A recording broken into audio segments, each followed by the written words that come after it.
Do not assume that the only gaze that you have is from one lifetime to another. In other words, you are eternal. That would be like saying, I am in this body and I am a man, therefore I am a father, therefore I am a golf pro, therefore I can balance my checkbook, and I am a brother, and right now I'm playing golf, therefore I cannot think about the other things that make up the continuity of who I am.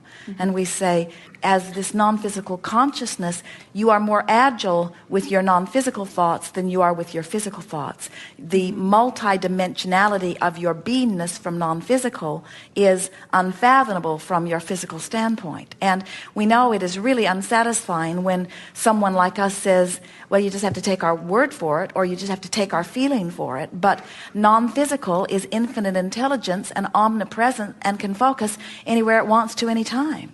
And when you get that, then you don't apply the limitations that you feel in your physical format to non-physical. And that dream, that vision that you had just now about the unlimitedness of your being is just a beginning step of the unlimitedness that you really feel as non-physical energy. You just took a glimpse into what it's like for non-physical.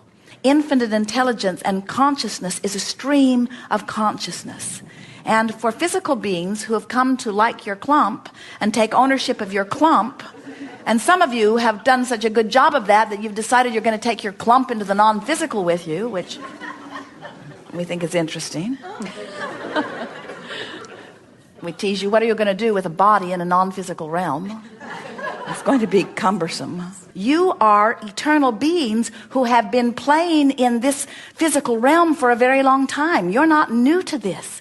The people that you come forth with in clusters as you inhabit this earth in the way that you do, you are soulmates with all of them on some level. In other words, this is non-physical consciousness playing together. It is astonishing to us that you do not love one another in the way you did when you made the decision to come forth. As non-physical energies getting ready to come forth into these bodies, you had unequivocal love for every person on the planet, and you came forth in an attitude of joining them and rejoicing and reveling in physical life. Look at the babies. That's still how they feel. They will love you no matter who you are or no matter where you live until they've been trained by their environment that they should not be that way.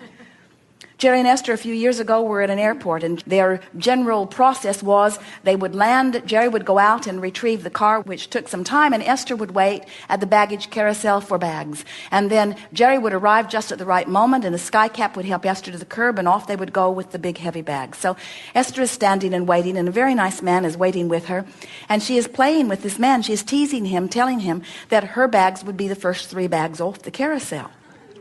They always are, she said. And he said, no, my bags will be the first 3 bags off the carousel. They always are. And Esther said, well, that was before I was here. But now I am here. My bags will be the first 3 bags off. And he said, no, my bags will be the first 3 bags off. And then a big, beautiful bag came rolling off, the first one off, and he grabbed it and smiled and pulled it off and put it down. And Esther said, thank you very much. That's my bag. And he said, what? And he looked. Their bags were identical. They had 3 identical bags, and Esther's bags were the first 3 bags off. And because he did not know they were hers, he pulled every one of them off for her. And she thanked him profusely. They had a wonderful time. They did everything short of hugging each other. And then Jerry is watching from the doorway, waiting, and he said to Esther as she got into the car, do you know who that man was? And Esther said, no, he was very, very nice. And Jerry said, he is the television evangelist. He is the one that preaches fire and brimstone. He's the one that when you hear him, you yell, shut that off.